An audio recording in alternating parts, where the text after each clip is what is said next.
Bienvenue dans notre vidéo sur les amortissements des investissements pour les indépendants et les entreprises.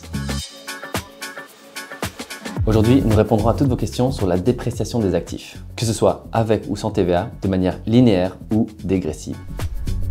Première question, l'amortissement. Est-ce que c'est avec ou sans la TVA?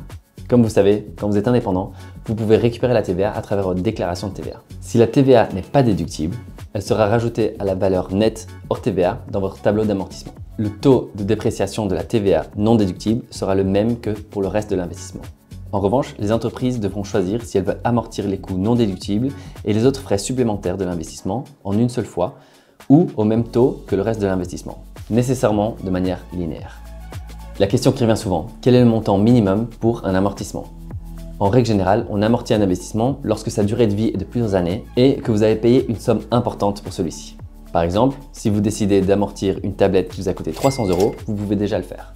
À partir d'un prix d'achat de 1 000 € hors TVA, il est obligatoire de déduire l'investissement. Quels sont les taux d'amortissement admis fiscalement en Belgique? Après avoir déterminé si vous devez amortir votre investissement, il faut déterminer le pourcentage d'amortissement de votre bien. Les investissements doivent être amortis en fonction de leur durée de vie. Si votre achat a une durée de vie de 10 ans, alors vous déduisez 10% durant chaque année.